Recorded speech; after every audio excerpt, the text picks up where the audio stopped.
Let me give you the 4 major lessons in life to learn. Here's 4 majors. It's good to study the majors. In our weekend seminar we teach. Some people don't do well because they major in minor things. You've got to be on the lookout. At the end of every week, end of every month, you've got to check, make sure you're not spending major time on minor things. We go through that whole series. Majors and minors. Now, let me give you 2 phrases before we get to the 4 majors. This will set it up and you'll see where I'm going. 2 key phrases for your notes. Here's the first one. Life and business is like the changing seasons. That's the first phrase. Life and business is like the changing seasons. One of the best ways to describe life, it's like the seasons. Frank Sinatra sings, life is like the seasons. Now here's the second phrase. Very important. You cannot change the seasons, but you can change yourself. You can't change the seasons, but you can change yourself. And see, that's how life gets better for you. Not by chance, but by change. Now, here's the 4 major lessons in life to learn. I've got my first book finished. Came out a couple of weeks ago. This is in it. The 4 major lessons in life to learn. Here they are. Number 1, learn how to handle the winters. That's lesson 1. They come right after falls with regularity. Some are long and some are short and some are hard and some are easy, but they keep coming. You must learn to handle the nights. They come right after days. You must learn to handle difficulty. It comes right after opportunity. You must learn to handle recessions. They always follow progressions. For the last 6,000. See, it isn't going to change. The lesson you must learn is how to handle it. And there's all kinds of winters, right? The winter when you can't figure it out. The winter when it all goes smash. The winter when it turns belly up. The winter when it won't work, when you've run out of money and you've got a broken heart. See, those are winter times. There's all kinds. Economic winters, social winters, personal winters. When your heart is smashed in 1,000 pieces and the nights are unusually long, your prayers seem to go no higher than your head. It's wintertime. Barbra Streisand sings, "It used to be so natural to talk about forever, but used to be's don't count anymore. They just lay on the floor till we sweep them away. You don't sing me love songs, and you don't say you need me, and you don't bring me flowers anymore." A song of winter. But see, the disappointments come. Those are normal. That's part of life. But the question is, how do you handle it? How do you handle the coming winters and the disappointments and the down times? Well, you can't get rid of January by tearing it off the calendar. But here's what you can do. You can get stronger, you can get wiser, and you can get better. The winters won't change, but you can. And that's how life changes for you. See, before I understood when it was winter, I used to wish it was summer. I didn't understand. When it was hard, I used to wish it was easy. I didn't know. And then Mr. Schoaf gave me a part of his very unique philosophy when he said, "Don't wish it was easier, wish you were better." See, that triggered my whole life change. Don't wish for less problems. Wish for more skills. Don't wish for less challenge. Wish for more wisdom. That's the key. So that's lesson 1. Learn how to handle the winters. Here's lesson 2. Learn how to take advantage of the spring. That's the second one. Spring is called opportunity. And spring follows winter. What a great place for it. If you were going to put it somewhere, that'd be the place to put it. Right after winter. And pray tell, how often does spring follow winter? Every year with regularity, 6,000. You can almost count on it. See, opportunity always comes. Days follow nights. Isn't that terrific? Opportunity follows difficulty. But here's what you must learn to do. Underline these two words in that key phrase. Take advantage. Underline those two. You must learn to take advantage of the spring. See, just because spring rolls around is no sign you're going to look good come fall. You gotta do something with it. In fact, you have to get good at one of two things in life. Planting in the spring or begging in the fall. Or get somebody to do it for you. See, those are about the only alternatives. Now here's what else you must do. Take advantage of the springs quickly, because there's only a few. Just a handful of springs have been handed to each of us. They don't come forever. Life is fairly brief. So you got to read every book you can get your hands on what to do with your springs while they're here. And take advantage, they soon run out. The Beatles wrote, "Life is so short." And for John Lennon, it was extra short. But life is brief. Elton John sings, "She lived her life like a candle in the wind." It's brief. So whatever you're going to do with your life, you got to get at it. Don't just let the springs pass. Here's the third major lesson in life to learn. Learn how to protect your crops all summer. You got to take care of what you start. Sure enough, as soon as you've planted your garden in the spring, the busy bugs and the noxious weeds are out to take it.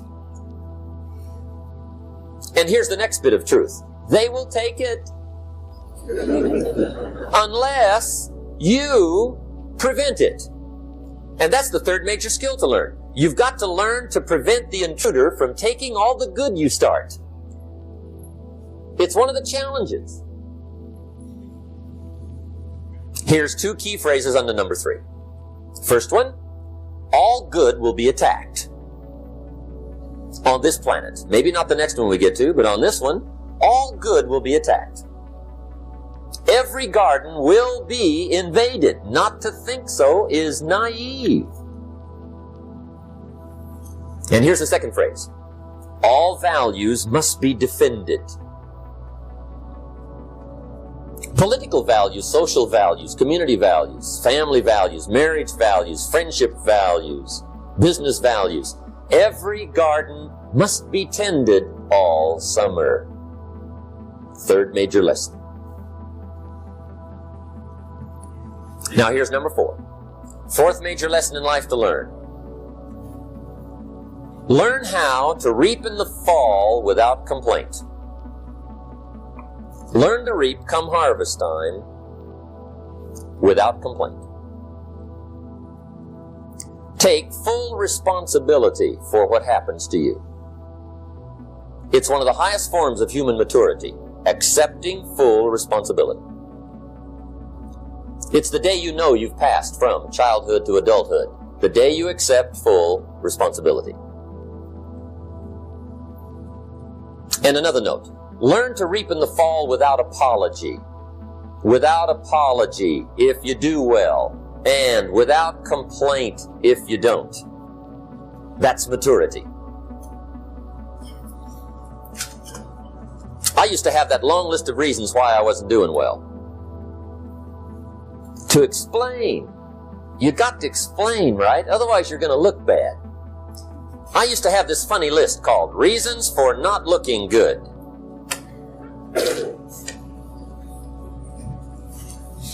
I used to blame the government. I mean, you can believe that or not. It was at the top of my list. I had a lecture second to none. The government. That was on my list. I used to blame taxes. Look what you got left after they take everything. And they expect you to do well. That was on my list there. Prices, that one's easy, right? You walk into the supermarket with $20, come out with a little half bag. So I had that on the list. I used to blame the weather. I blamed the traffic. I used to blame my car. I blamed the manufacturers. I used to blame the company. I blamed company policy. I used to blame the training program. I blame my negative relatives. They were always putting me down. I blame my cynical neighbors. They're just selfish, looking out for themselves. Won't loan you money? They were on my list.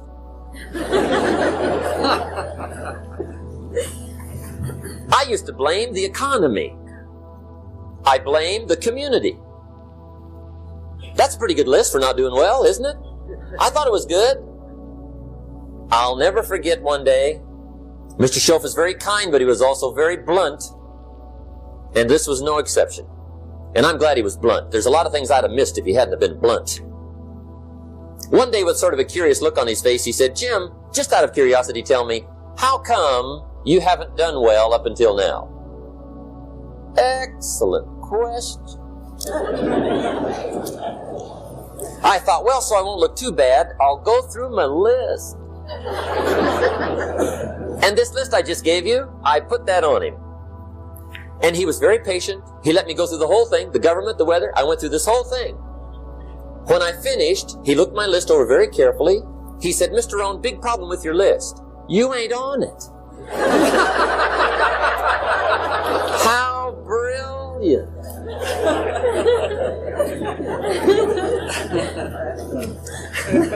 When I went to work for him a few months later, I learned very quickly to tear up my list, reasons for not doing well, and I threw it away. And I got me a fresh piece of paper. And I put one word on it. Me.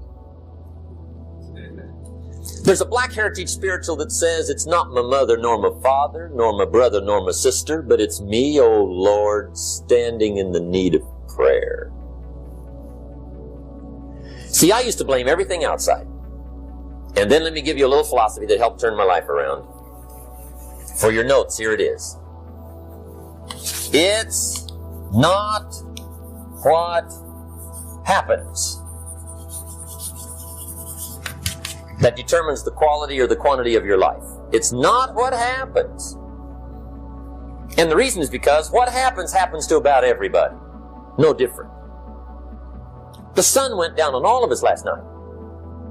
A common event, a happening. And I found out that the same things can happen to two different people. One gets rich and one stays poor. Why is that? It's because it's not what happens, but rather it's what you do that changes everything. So that's a key phrase. It's not what happens, it's what you do.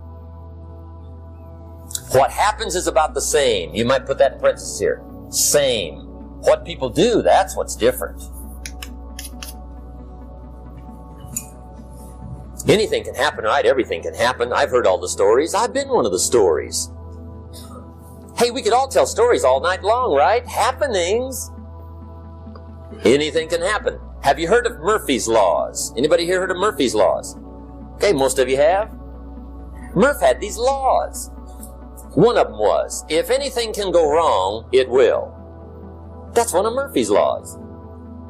He was not one of the great positive speakers of the day. But anyway, it's still true though, right? Anything can go wrong, everything can go wrong. For sure.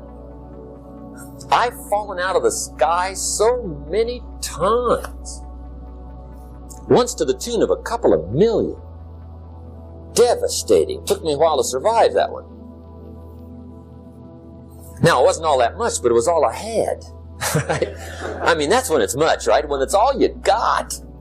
If you got 3, 2 go, you got 1 left, you ain't looking that bad. But when it all goes, has anybody been there when it all went? Anybody? Come on, the rest of you liars. Go ahead. Hey, we've all been there, right? When it all went. Of course, it used to be a long time ago, right? When you ran out of money, got to 0, you were all through. Heck, now you can whistle right on by 0, right? I mean, they will bury you. That's what they will do.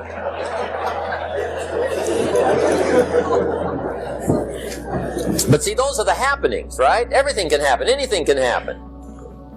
But it's not the happenings. It's what you do about it. Somebody says, yeah, but you don't understand the disappointments I've had. Come on. Everybody's had their share. Disappointments are not special gifts reserved for the poor. Everybody has them. The difference is what you do about it. It's not the weather. I used to blame the weather, and I discovered it rains on the rich. So see, that won't help. Two men wake up one morning, there's a rainstorm on. One of them looks out his window, sees the rainstorm, and he says, "Wow, what a storm. With weather like this, they can't expect you to go out and make sales." He stays home. Same morning, the other guy looks out his window, sees the same storm, says, "Wow, what a storm." But he says, "You know what, with weather like this, what a great day to go out and make sales. Most everybody will probably be home. Especially the salesman."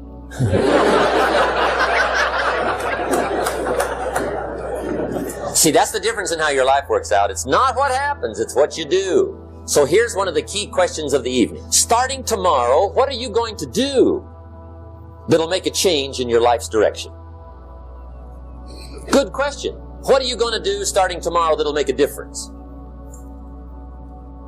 Now see, if you don't do something starting tomorrow that'll make a difference, guess what? It's gonna be the same. And see, that way you can guess what the next 5 years are going to be like. Look at the last 5. Because the next 5 are going to be like the last 5 unless you, major key, tomorrow, change it all. Or change a little, or change something, or don't change. It's choice time. You can do whatever you want. But it's nice to know any day you wish you can change your whole life.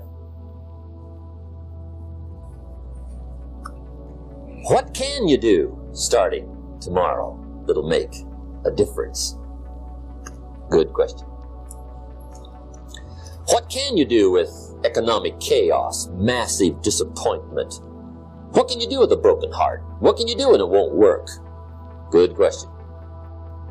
So if I had a word with you tonight, one-on-one, just you and me, I think my personal advice to you would be, this year, 1981, reach down inside of you and come up with some more of those remarkable human gifts. They're there, waiting to be utilized. And then change anything for you you want to change. And I challenge you to do that because you can change.